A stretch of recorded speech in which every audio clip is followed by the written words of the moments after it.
ब्रह्ममुरारिसुरार्चितलिङ्गं निर्मलभासितशोभितलिङ्गम् जन्मज दुःखविनाशकलिङ्गं तत्प्रणमामि सदा शिवलिङ्गम् देवमुनिप्रवरार्चितलिङ्गं कामदहन करुणाकरलिङ्गम्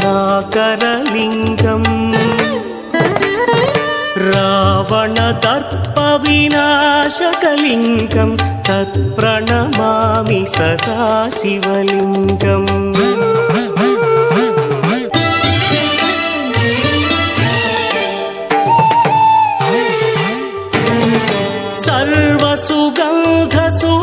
सर्वसुगन्धसुलेपितलिङ्गं बुद्धिविवर्धनकारणलिङ्गं सिद्धसुरासुरवन्दितलिङ्गं तत्प्रणमामि सदा शिवलिङ्गं कनकमहामणिभूषितलिङ्गं फणिपरिवेष्टितशोभितलिङ्गम् दक्षसुयज्ञविनाशकलिङ्गं तत्प्रणमामि सदा शिवलिङ्गम् कुङ्कुमचन्दनलेपितलिङ्गं पङ्कजहार सुशोभितलिङ्गम्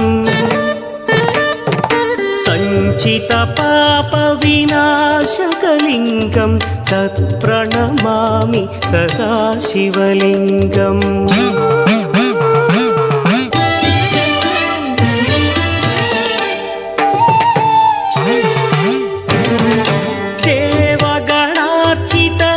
देवगणार्चितसेवितलिङ्गं भावैर्भक्तिभिरेव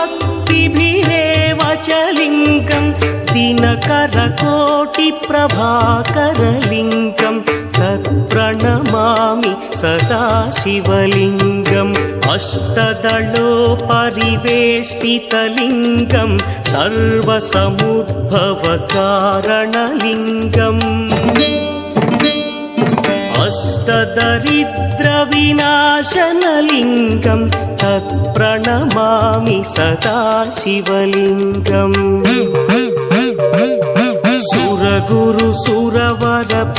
सुरगुरुसुरवरपूजितलिङ्गं सुरवनपुष्पसदार्चितलिङ्गम्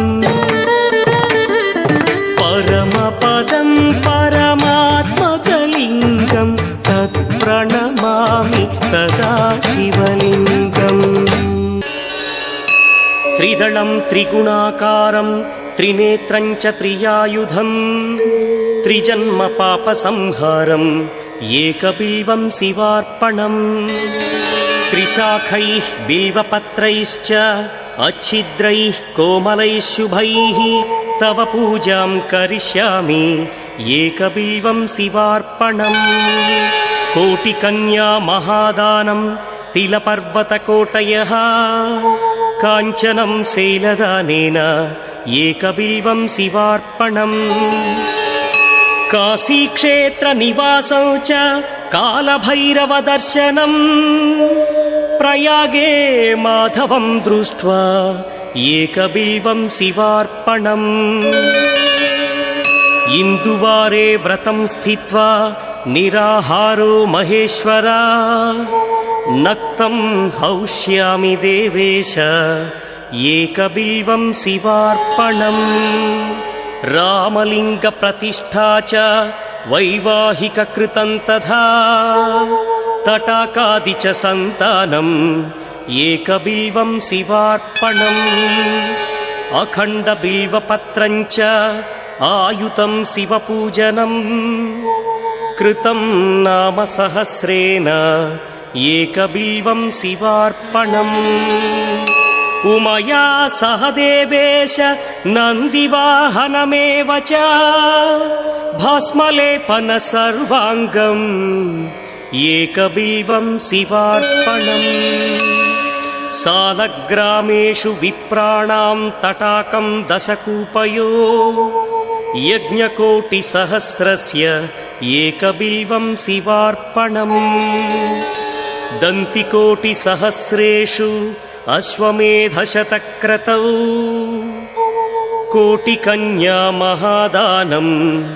एकबिल्वं शिवार्पणम् बिल्वानां दर्शनं पुण्यं स्पर्शनं पापनाशनम् अघोरपापसंहारम्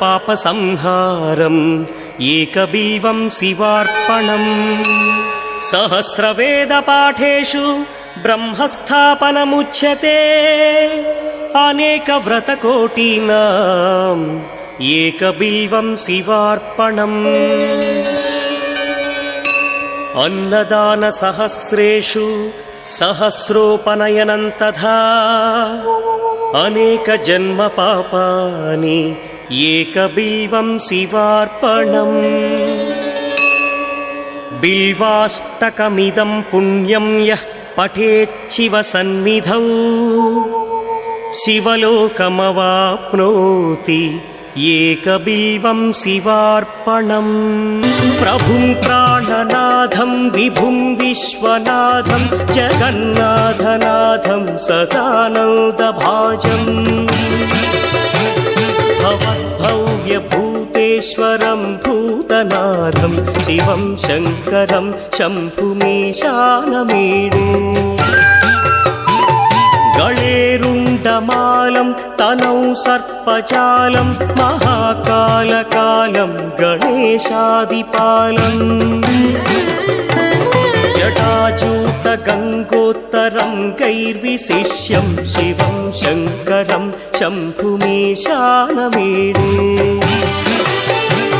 मुदामाकरं मण्डनं मण्डयन्तं महामण्डलं भस्मभूषाधरन्तम् अनादिं ह्यपारं महामोहमारं शिवं शङ्करं शम्भुमीशानमीडे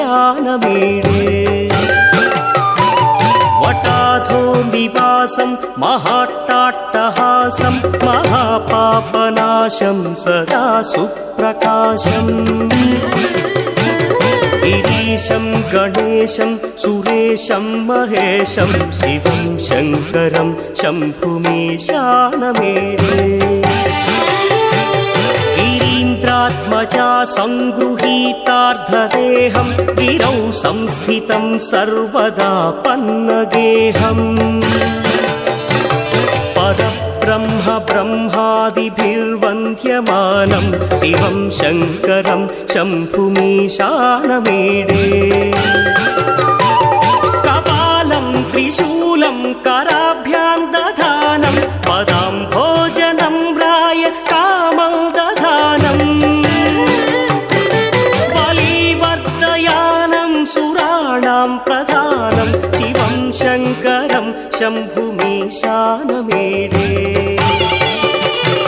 शरच्चन्द्रगात्रं गणानन्दपात्रं त्रिनेत्रं पवित्रं धनेशस्य मित्रम्